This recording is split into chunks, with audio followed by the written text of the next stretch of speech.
Your child falling behind at school in a noticeable way can be of great concern for parents. There could be a myriad of reasons causing it. However, there are many resources and techniques at your disposal. And in this video, we will explore a few of them to equip you to be able to get the support and information that you need.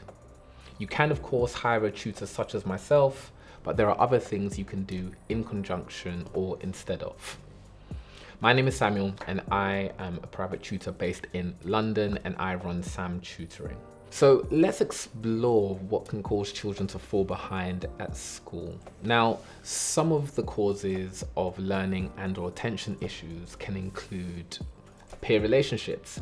And this is things like bullying, not having a sense of belonging, feeling like an outcast, and other children having a negative influence on your child. Next thing we can consider are adverse childhood experiences. And this includes things like experiencing violence, both actual and perceived, poverty, abuse, such as physical, mental, or even sexual. Then of course you've got things like emotional challenges. So experiencing some kind of trauma can easily have a negative influence on academic performance. Next thing that most people may not be aware of is pace of work. Now, the pace of work may be too quick and children grow and mature academically at different rates. But this doesn't mean they don't have the capacity to learn.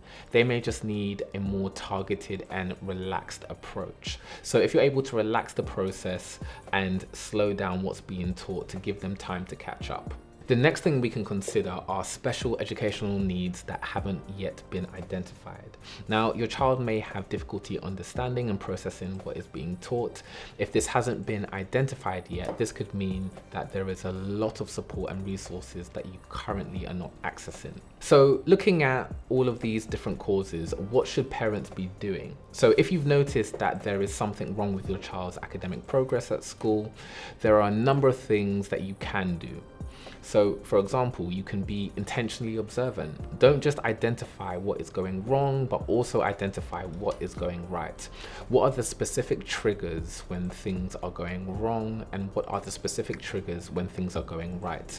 Do you recognize specific patterns of behavior? For example, if they are finding homework difficult, do they become dejected and frustrated very easily, leading to a withdrawal and a lack of confidence?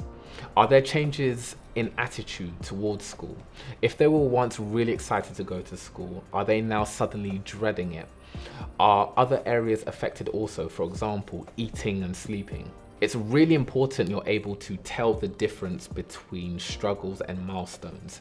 Parents will also need to be able to tell the difference between short-term struggle that they will grow out of versus a long-term struggle that requires intervention.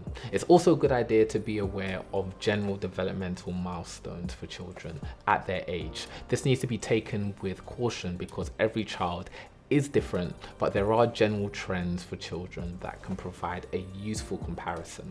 Next, you can engage their school. Now, there needs to be a really good rapport and dialogue between home and school. Useful information can be collected at home, and this can be matched up with what their teacher is seeing at school. And this opens the door for more to be done. The more you know, the more targeted the questions you can ask. And of course, it's very important that you have conversations with your child.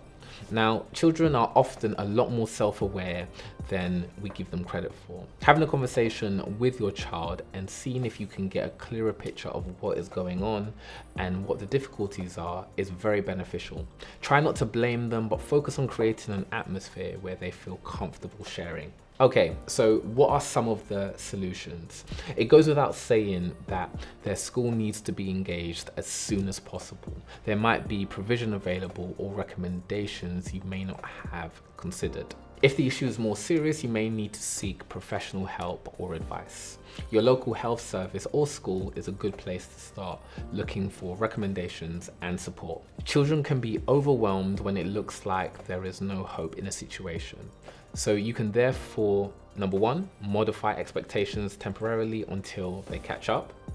There is nothing wrong with having high expectations for your child. However, if there is obviously an issue with their academic development at a point in time, it makes sense to reassess and put some aspects on pause if necessary to make getting back on track the priority. Small steps can be celebrated as big wins to encourage your child to develop perseverance. Next, you can give your child a break. Now, there are some instances where it's necessary to power through and other times when your child needs to relax. It's important that as a parent, you know the difference so you can act accordingly. Next, you may want to change the pace of learning and move more slowly. If the content is not making sense, it needs to be broken down and slowed. That way, an educator, parent, or tutor can pinpoint where exactly the child is confused or doesn't understand. Another technique that can be very useful is to establish confidence and perspective. So when confidence has been established, it becomes a lot easier for children to make a greater effort. Academics are obviously very, very important, but even more important is having a happy and healthy child.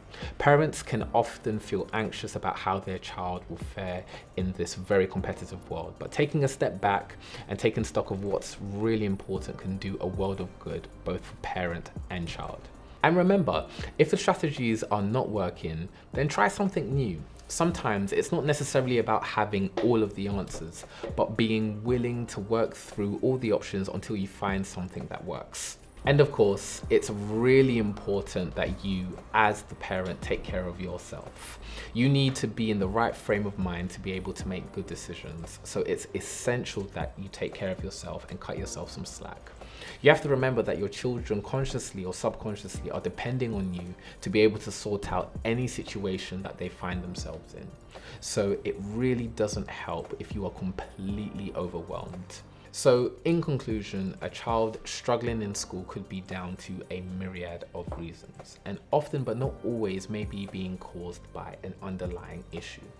You have lots of tools at your disposal, and this video is in no way exhaustive, but hopefully provides an introduction to some of the methods and techniques that you can use to support your child. You can of course hire a tutor such as myself. They definitely should be a good fit for your child. If you are curious about some of the things you should be looking for when you are selecting a tutor, do have a look at the video I've made giving you my top tips for selecting the right tutor.